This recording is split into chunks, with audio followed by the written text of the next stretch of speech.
আগৰ ৰাজনৈতিক ছবিখনটো আজিৰ নহয়, আজিৰ পৰা মোটামুটি 30 বছৰ আগৰ পৰা ইয়াতো অকংগ্ৰেছী না ইয়াতো 1985 চনতো AGP পুলকেশ বৰুৱা ইয়াৰ MLA হৈছিল।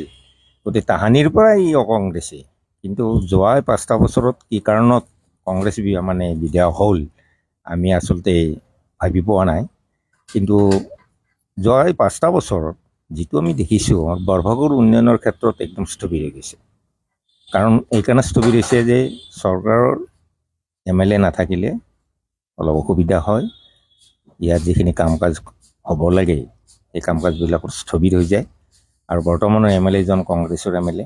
গতিকে এই কংগ্ৰেছৰ MLA হ'লে যিহেতু চৰকাৰখন বিজেপি, গতিকে কংগ্ৰেছৰ MLA জনে কি উন্নয়নৰ কাম কৰিব।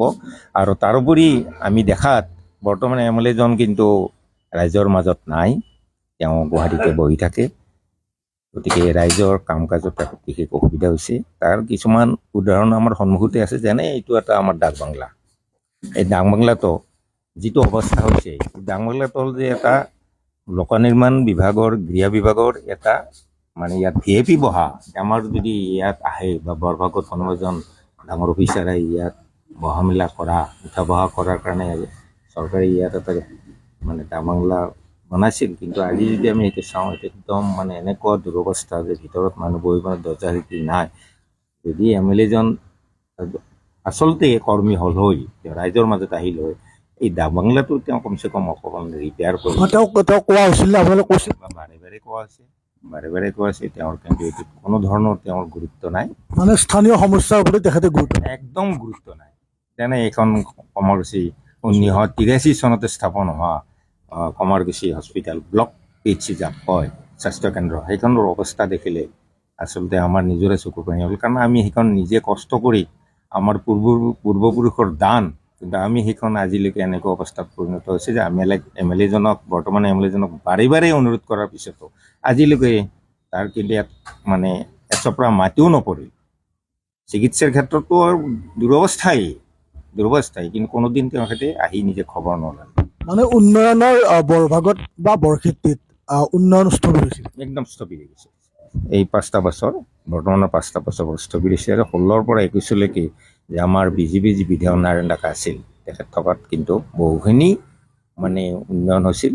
এই উন্নয়নৰ ক্ষেত্ৰত তেখেতক কিন্তু আমি ধন্যবাদেই দিব লাগিব।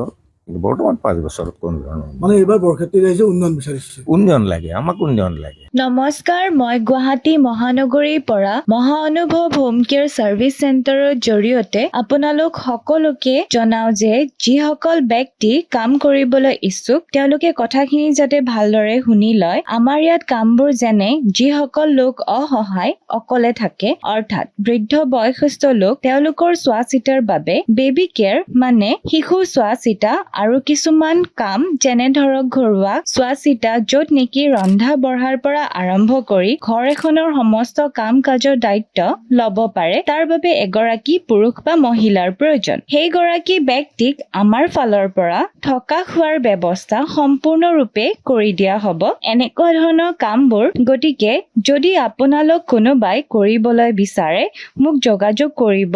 যোগাযোগৰ বাবে ফোন নম্বৰটো মই ভিডিঅ'টো স্ক্ৰীনত দি দিছো, মোক কণ্টেক্ট কৰি ল'ব।